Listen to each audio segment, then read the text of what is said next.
Now, even the first covenant had regulations for worship and an earthly sanctuary. For a tabernacle was constructed, the outer one, in which were the lampstand, the table, and the bread of offering. This is called the holy place. Behind the second veil was the tabernacle called the Holy of Holies, in which were the gold altar of incense and the Ark of the Covenant, entirely covered with gold.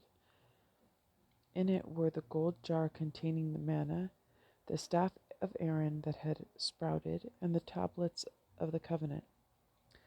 Above it were the cherubim of glory overshadowing the place of expiation. Now is now is not the time to speak of these in detail. With these arrangements for worship, the priests, in performing their service, go into the outer tabernacle repeatedly, but the high priest alone goes into the inner one once a year, not without blood, that he offers for himself and for the sins of the people. In this way, the Holy Spirit shows that the way into the sanctuary had not yet been revealed, while the outer tabernacle still had its place. This is a symbol of the present time, in which gifts and sacrifices are offered that cannot perfect the worshipper in conscience. That's one of those thought points for me, has been for years now. And still no solid answer I land on, but just what exactly is the role of conscience? Because there's so many that say that cannot perfect the conscience, that was unable to cleanse their consciences, and relating it to the Garden of Eden, and then the knowledge of good and evil, not the tree of evil, but the tree of the knowledge of good and evil, and where does that knowledge of good and evil connect to this issue of conscience? Anyway, but only in matters of food and drink and various ritual washings, regulations concerning the flesh imposed until the time of the new order.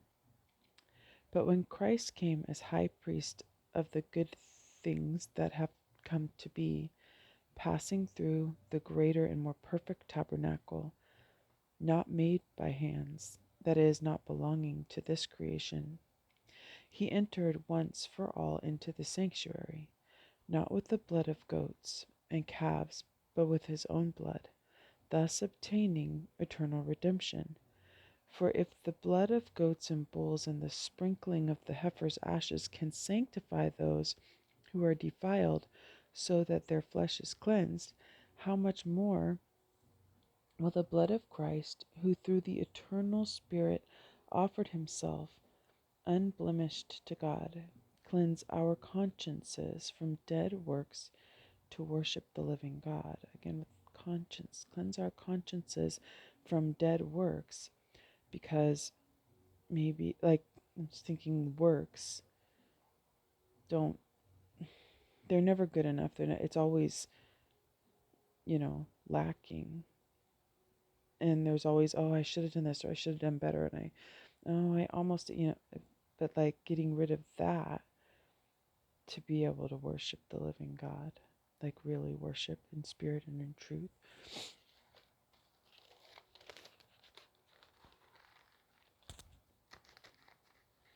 They're stuck together.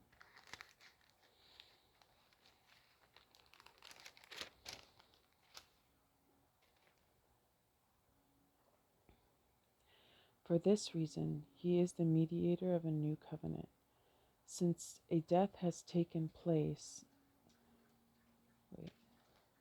Since the death has taken place for deliverance from transgressions under the first covenant, those who are called many receive the promised eternal inheritance. Those who are called may and receive, that makes more sense, the promised inheritance. Now, where there is a will, the death of the testator, must be established. For a will takes effect only at death. It has no force while the testator is alive. Thus, not even the first covenant was inaugurated without blood. When every commandment had been proclaimed by Moses to all the people according to the law, he took the blood of the calves and goats, together with water and crimson wool and hyssop, and sprinkled both the book itself and all of the people, saying, "This is the blood of the covenant which God has enjoined upon you." In the same way he sprinkled also the tabernacle and all the vessels of worship with blood. According to the law, almost everything is purified by blood, and without the shedding of blood there is no forgiveness. Therefore, it was necessary for the copies of heavenly things to be purified by these rites, but the heavenly things themselves by better sacrifices than these. For Christ did not enter into a sanctuary made by hands, a copy of the true one, but heaven itself, that he might now appear before God on our behalf. Not that he might offer himself repeatedly, as the high priest enters each year into the sanctuary with blood that is not his own. If that were so, he would have had to suffer repeatedly from the foundation of the world. But now once for all he has appeared at the end of the ages to take away sin by his sacrifice. Just as it is appointed that human beings die once, and after that, and after this the judgment, so also Christ offered once to take away the sins of many.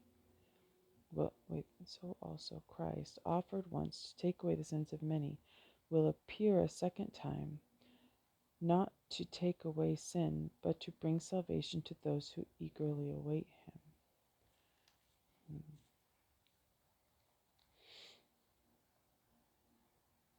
Interesting. I don't know. Just lots of thought food.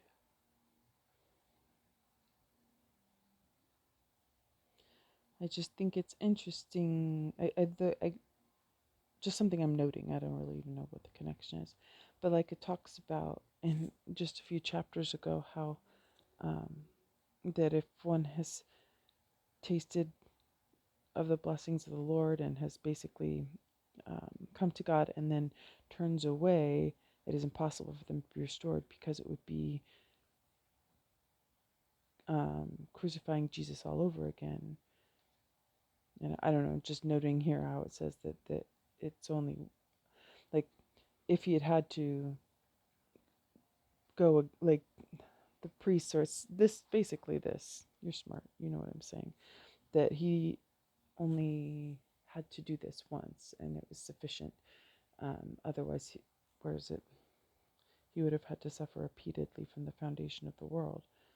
And I don't know, like I don't even know if there's a connection. It's just something that it made me think of that because this is talking about once and that was talking about. But I don't know.